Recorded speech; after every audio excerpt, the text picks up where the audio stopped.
Hi, I'm Miss Rowe. I am a high school English teacher. I'm going on year 15 next school year, as well as a wife, a dog mom, and an enthusiastic minimalist trying to work and improve her life on a physical and mental level. This channel was motivated and inspired by a student last year. He challenged me to do something different, and I thought it would be perfect to reflect on my daily gratitudes last summer. And so I kept up with the channel. And so this year I wanted to do something different and film things more on the teacher related side rather than on the personal lifestyle side, but I'm gonna try to balance and do both. So this channel is really made for teachers as well as those trying to live a more simplistic and minimalistic lifestyle.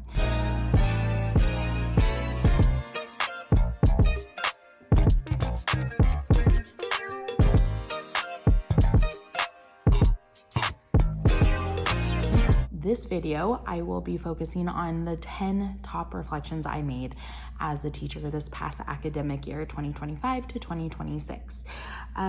This year was super trying as a teacher going into year 14. So 9 of them were spent in the high school level, and then 5 of them were spent at the middle school level.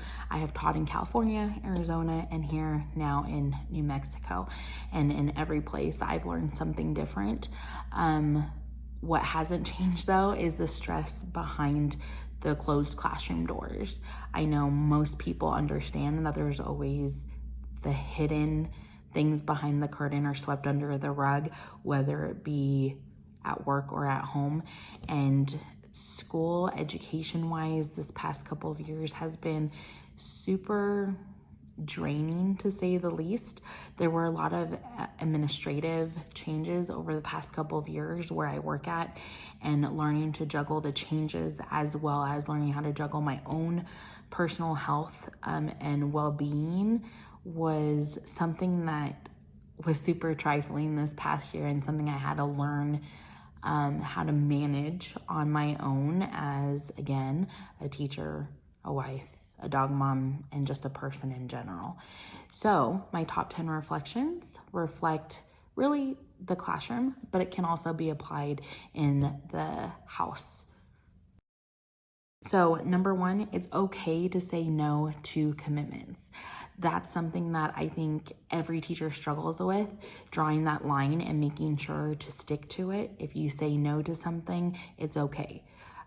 The first part of my career, I felt very guilty about saying no to certain school-sponsored events, or saying no to students in general when they would ask me a question or ask me to go to watch their sports games or chaperone even. Like, I would say yes to everything, and my calendar was bogged down. Granted, we don't have kids, we just have 2 dogs. It's a lot. And as a teacher, you want to make sure you draw that line. So this year, I was really good at saying no to certain events that I was either too tired for, depending on the week or the day itself.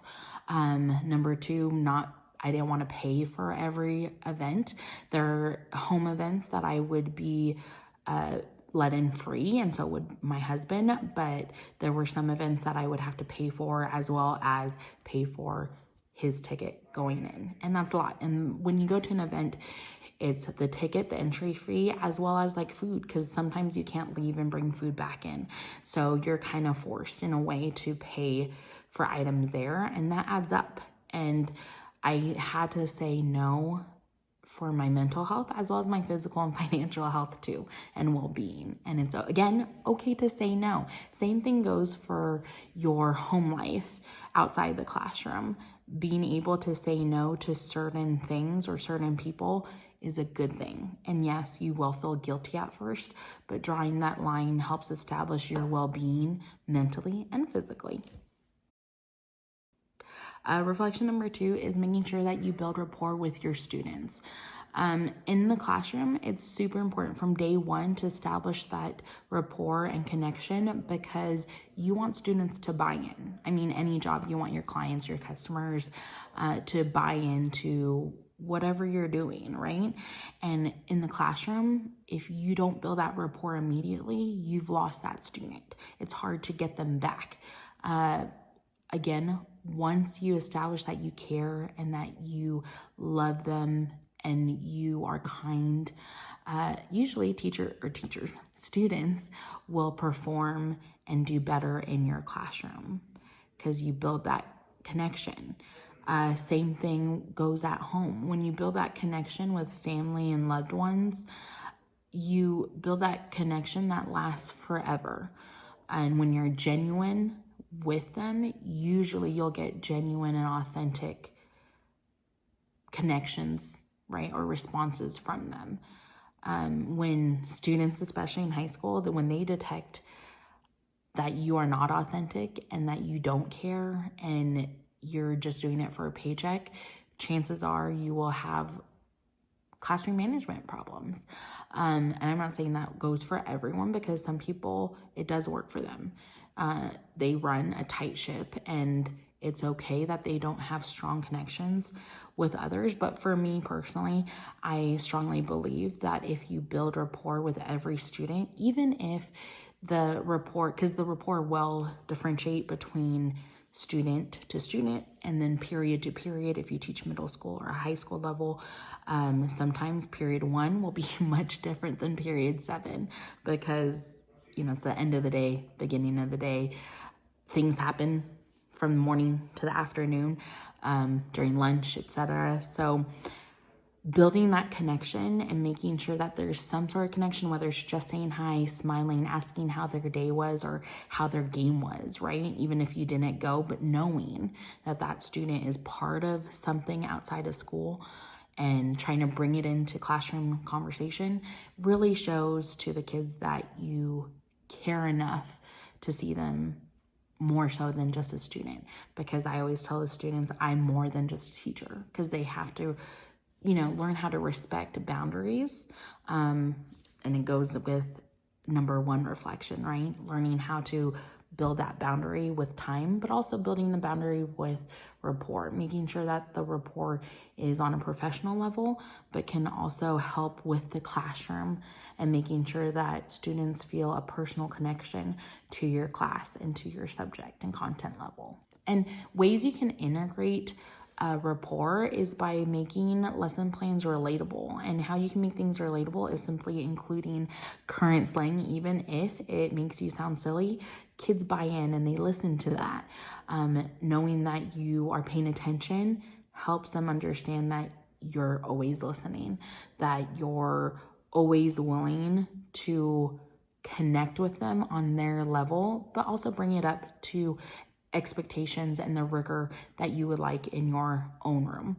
And the way I connect with them, not only through language, is through making things relatable, lesson plans reflecting maybe the current events that are happening at the school or current events happening in the world that is on the more positive side. So sometimes my slideshows will have pictures of, for instance, we're a big basketball fan family, and having, basketball related pictures on my slides or references to popular TV shows that are currently streaming or music in the background really helps establish that rapport too, and making things relatable on their level, but again, raising it to your own high expectations and rigor that you would like in your own classroom.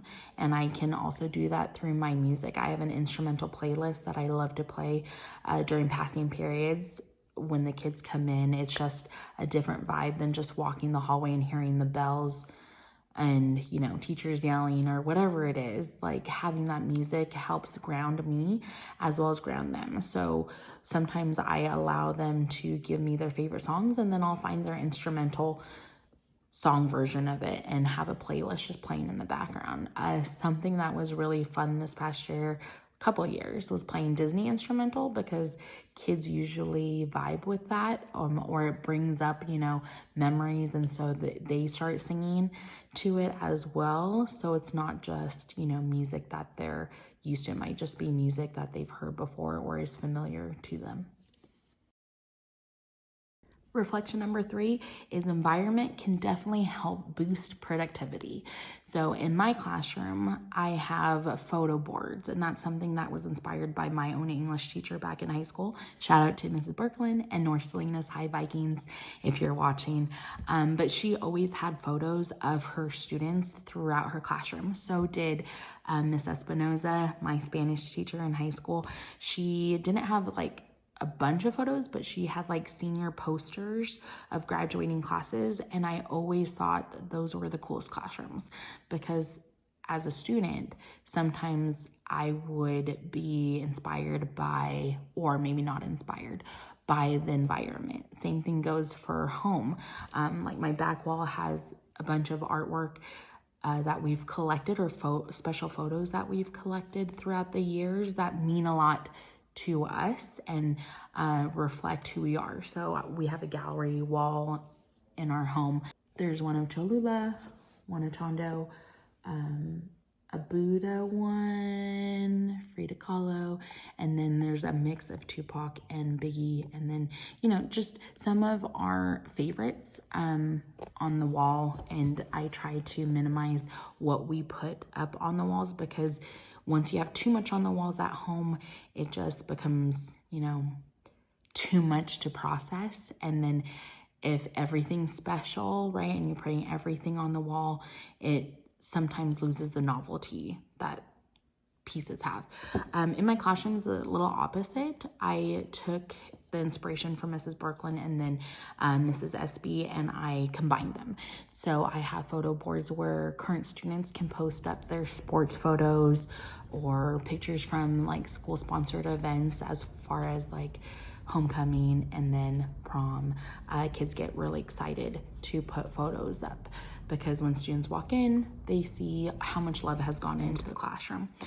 One of my areas is specific for graduates. So my senior students can either give me a senior picture or they can give me a senior invitation. And I love when students themselves post it up on the wall because that's special to them. And then I get students who come back to me because I teach freshmen and I taught juniors this past couple of years, and I'll be teaching seniors next year. So when freshmen come in, they see that tradition of putting the photo up on my board, and kids remember that, and they come in senior year and they want to put their own photo on the board, and it's special to me and something that reflects the kids in my room, but also inspires not only me on the daily basis, but inspires other students because they get to see all these great positive things in pictures being posted on the wall, and one day they will be part of it. Reflection number 4 is that it's okay to get off task sometimes. Again, as a teacher, at the first couple of years, I would be like, nope, we're doing this. I have a checklist, blah, blah, blah. But the longer you're in the teaching game, the more you realize that it's okay to go off script. You practice, the more you're in it, you practice timing and understanding how to, you know, plan your time correctly and what each period needs from the time you're allotted with them. Because some periods in some classes move faster than others or slower than others, etc. And you just learn to vibe with the time. Same thing with home. I still have a list, even during the summertime. I have a list of things I want to get done by a certain time frame. But part of summer and part of being okay and making sure to watch my mental health as well is it's okay not to reach everything on a checklist. If you get off task and you get distracted, your brain might need it, right? Same thing with kids. Their brains might need a little pause in order to be refocused and to lock in for retention. Practice, you know, as far as doing skills and such. For example, learning how to use commas and semicolons are very important to me in the classroom. I think knowing punctuation is something that everyone should learn because sometimes we are judged on how we speak as well as how we write. And so if I see that students are done in a sense, right, especially the last class of the day, if they aren't performing well, you need a little break, whether it be a fun conversation or getting up and moving around, giving them like, okay, let's organize our binders, or let's stop right here, and take a transitional period. That goes for home too. It's okay to stop in the middle of a chore for a break, as long as it's not too long of a break and not too long of a distraction, and then going back in. It's okay to take brain breaks. And I have learned that as a teacher and an individual myself, is that sometimes I do need a break. And then when I lock back in, I'm a little more focused having that break that took place. Reflection number 5 is that actual physical handwriting is imperative for learners. As a teacher, I do both. I do handwritten notes and calendaring, and I do digitalized calendars on my Google Drive and everything. But like I tell my students, handwriting notes is just so important because you're actually retaining the information. A physical thing is I show the kids like you're writing notes, and information is traveling from pen all the way to your brain. And usually retention is better when things are handwritten. We can't just rely on technology all the time. And kids, if you've seen handwriting lately, handwriting is horrible. Cursive doesn't really exist anymore. So the more you handwrite, I think, is better in the classroom. Just because kids are getting too dependent on technology, and I don't think they're absorbing the information and skills as well as they could if they were hands-on. Reflection number 6 is that organization is key, and that again goes for the classroom as well as home life. In the classroom, organization blends with what I said earlier as far as environment affecting productivity. Everything has a place, and there's a place for everything. Things should serve purpose when you have them. In my classroom, I've learned to work on how I want to be organized in the classroom, because once the organizational system makes sense to me, usually it makes sense to students. So a lot of my things are color-coded, labeled, and acrylic, because I've noticed that see-through bins or see-through zip bags are easier for students to keep organized, as well as for me to be accountable for when I'm checking items, and making sure that I have enough supplies for students, whether it be for individual work or group work. The power cords I have for their laptops are in see-through zip bags I've gotten from Amazon. My bins for turn-in bins are color-coded, so the color matches the grading folders I have on my end, as well as like the absent folder system. So again, when students walk in the room, they know, for example, period 1 is blue, right? So the blue bin is where they go to for their items. And then I have a color-coded marker system that I've learned works better than just throwing markers into a bag. So I have actually 2 systems. One, I have color-coded areas where it's just like all the blue markers and colored pencils and so on and so forth. And then I have marker bags for students if they need to borrow the items or take multiple items to their desk. They have marker bags to refer to. But if, for instance, they're just looking for like a blue or yellow highlighter because we're color coding our notes together, then they can walk up to that area, find the colors they need, walk back, and then of course when they return it, usually, even at the high school level, usually kids will return it the way you want it. And if not, you always have 1 or 2 kids in each period who little things drive them nuts, so they will go up to that area themselves and put things back the way that makes sense to you as well as to them. So I try to make that part of my organizational habits in the classroom, is making sure that kids understand where things belong, because then throughout the school year they know where to return things or where to get things from, and that works for when you're not in the classroom and you have a substitute and or we're on an individual work time basis. Students will then know where to go for those items. But a big thing I've learned as a minimalist, if things don't serve a purpose, then it's clutter. Same thing for the classroom, although in the classroom it's a little different. Sometimes you need those things because kids will look for certain items, like safety pins or bands, like even super glue, like random little things. there's a purpose in the classroom for. But at home, if you have items that don't serve a purpose, then they're just clutter usually.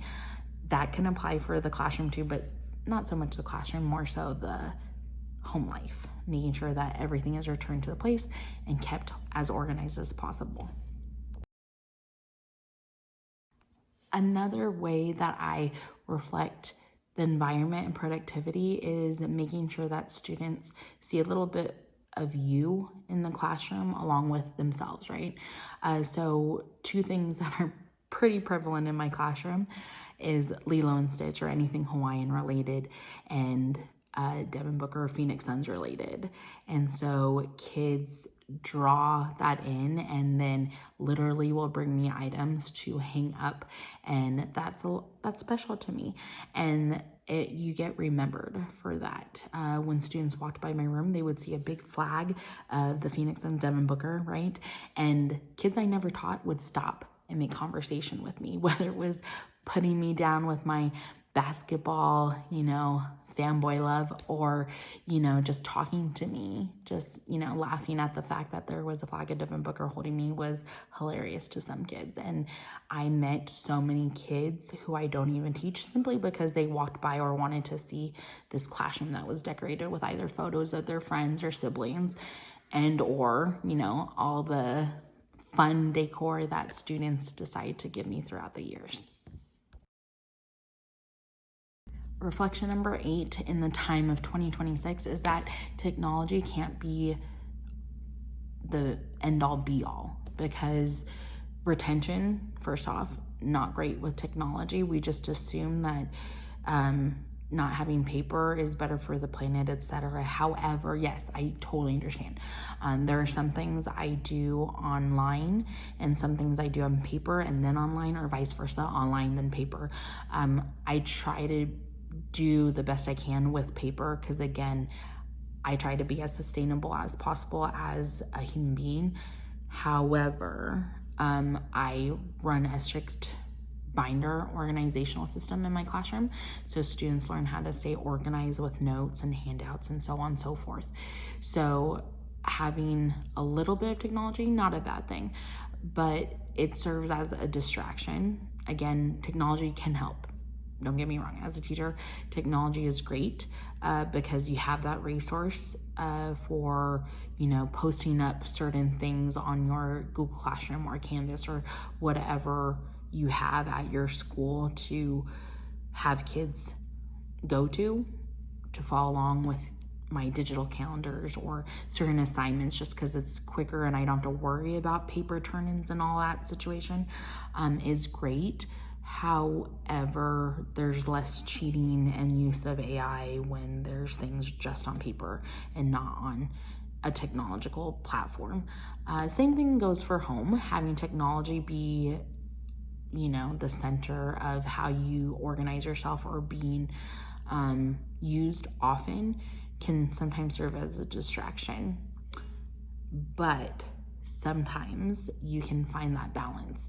So we do have things on the wall, but I also have a digital frame because before we simplified our lives, I would have a bunch of photo frames everywhere, and that created dust, clutter. There weren't enough frames for me to put all the photos I thought were important or special to showcase around the house. And so there was always the domino effect, right? Print the picture, buy a photo frame, find a spot for the photo frame. So when we made the move from Arizona to New Mexico, we simplified our artwork and our photos to reflect the most important ones. And then now we have the digital frame, the skylight frame. And so that lets me put all the photos I want on there, and the photos are always transitioning so we can see them.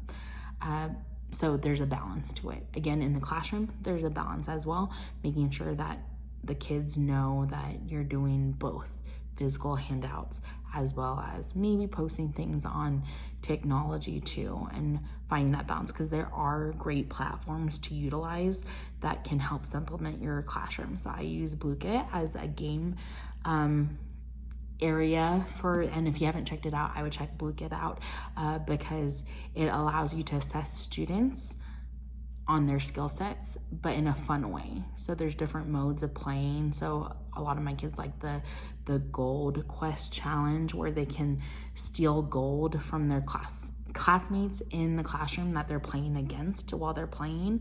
And it's just a fun competitive nature to it, rather than just like talking it out or writing things on paper and a report comes up for the teacher to review to see where they're at.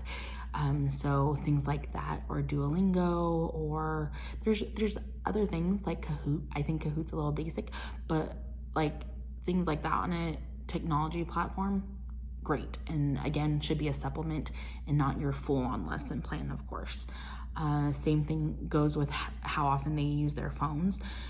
Sometimes phones can be a major help, like if they need to check something that you can't print or you don't have a copy of, or for instance, I put longer like text PDFs on Canvas platform or Google Classroom for students to access, because I only have a class set of paper copies for them to refer to, and I don't allow my class set of paper copies to leave the classroom, because then things go missing and then it takes more paper and time from you on your prep period, because you're trying to make sure that your class set of 35 still exists, so you have the packets for future activities or for future classes.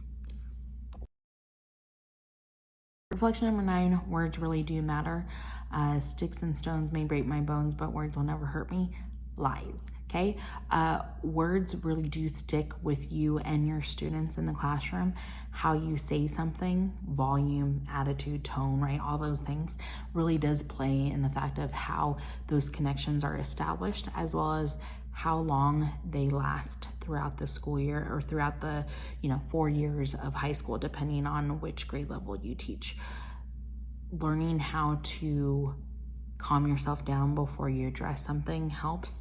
Again, at the beginning of my teaching career, I would be very quick to respond to certain things, and I wouldn't be as calm and collected with my tone or my attitude that I would feed back to students. I feel like that's something as a teacher you establish throughout the school year. I'm a very sarcastic teacher. That's something that I have to tell the kids first couple weeks so they can get used to it, so I'm not hurting any feelings or people taking things personally. But that's something that they have to be exposed to gradually. It can't just happen right away, and they have to know that you're being sarcastic. Again, sarcasm may or may not work for you, so watching how you say, what you say, when you say it, and to whom you say it to is really important. Same thing goes for home. Sometimes there's a time and place, is what I always tell my students. There's a time and place of how you speak to someone and what you say, and again, to whom you're saying it to, because words can inspire emotions as well as change. And hopefully in the classroom, you want it to be on a positive level, making sure that students know that you're allowed to say certain things, but you should say in a professional and appropriate way. Again, words should help advocate for change and not hurt people's feelings. I always tell students too that yes, there is time to be honest, but there's also a way, a guiding way to be honest. Again, it works for my personality. Letting kids know the purpose of what you're saying too also helps with the buy-in of what you're saying, because sometimes they get the yelling and the negative energy at home or outside the classroom, and you don't want to be another negative Nancy in their life squawking in the classroom, because chances are they'll zone out, right? Again, you want to make sure that your words have purpose. What you say has purpose, and they understand the purpose of what you're saying.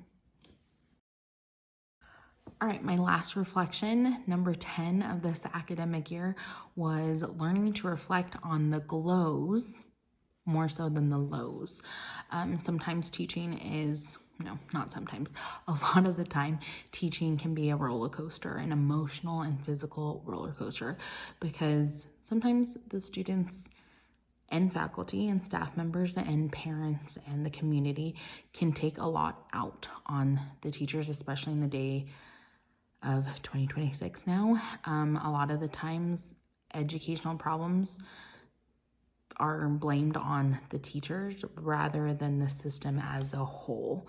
And so I had to learn this past year is to really focus in on the positive things every day. And yes, it was extremely difficult on certain days and certain weeks, depending on what was going on with the class or specific students, or just life in general. Learning how to focus on the positive aspects and taking that time to reflect on those things. So this past year, at the start of the year in January, I told myself that I would reflect on my daily glows every day for the whole year. And so I bought myself this monthly view calendar kind of thing at a glance. And so every box has 3 things that I am thankful for the day. And at first I thought it was tedious and unnecessary. And now that I filled out for January and then I finished May a couple of days ago, I can look at it and really just see where things align and repeat. And so what I learned is obviously family, making sure that I have family time and making sure to make time for loved ones was really important throughout the past couple of months. I saw that some things will not be positive throughout the whole day, but maybe it'll just happen in a class. So as a teacher, some of my boxes are class specific. So for instance, my last class of the day, 7th period, was a trying one because I had a trying student in there. And if he's watching, he probably knows who he is. And if there are past students watching, you definitely know who I'm talking about, but it's okay. So sometimes my boxes are very class specific because sometimes those classes stand out more so than the others. Or as a teacher, when you're looking through the whole day, sometimes it might just be a student that has really major day because they had an epiphany, or they volunteered for once, or they said something that really stuck with you. Because sometimes kids will surprise you. They actually surprise you all the time. And sometimes students tell you things when you least expect it. For instance, a lot of my seniors were bringing me senior invitations for graduation and graduation parties and so on and so forth. And one of my students gave me one of the best gifts, and he inputted a very personal written letter. That was his gift, right? Because your class, my class, changed his writing and how he looked at things from a different perspective. And little things like that totally made those bad days worth it. And sometimes as a teacher, you don't get as many positive days to choose from, sadly. So focusing on those positive things on the daily basis, ending your day by really thinking about it. Reflecting on my calendar, like pausing at the end of the day and reflecting on the entire day, helped ground me as far as reminding me that life could be worse. But when you reflect on things, even if it's just a small box of 3 things that went well for you that day, it helps exude that positivity in your entire life, because sometimes we're so busy that we don't take the time to really think about all the good that's happening. We get too focused on the bad, or comparing ourselves to things we see on social media. Or, when a kid used to say I hate this class, or so-and-so is my favorite teacher, you begin wondering what you're doing wrong instead of focusing on what you're doing right. And usually when people focus on the positive things, right, that it just trickles as far as how your entire day or week or month or your year goes. And I definitely don't want to live in a negative state of mind all the time, because it's draining and tiring and nothing good will come of it. And as far as saying to kids too, I always say it's a new day tomorrow. And I also have that tattooed on my leg as well, because sometimes we forget, like, today was rough, but tomorrow it'll be better because I'm going to work on how I think, what I say, how I say it. And sometimes students just come in with like rough baggage, whether it be like family life or maybe something just happened that morning of or the class before yours. And you have to remind yourself and the student that, all right, tomorrow's a new day. This is what happened, totally fine. But tomorrow will be a new day. And that's something that I would say to myself. But when I started saying it to students, I think it helped to build and establish that rapport, as well as it's okay to make mistakes. However, we're just going to improve on it. Same thing goes for home. When you have a checklist of things or you're not seeing improvement on a physical, mental, financial level, you tend to get stuck on the negative rather than seeing the positive things that can come from things, or focusing on the positive that can motivate you to do better the next day. So those are my top 10 reflections as a teacher, but also a minimalist and just a simple human being. So I really hope this motivates you to think about your top 10 or whatever number you want to focus on, whether you be a teacher or you're just a person trying to get through life. I really hope that you think about your top 10 reflective moments, because sometimes we just need that pause and reminder of what helped shape us in a positive way.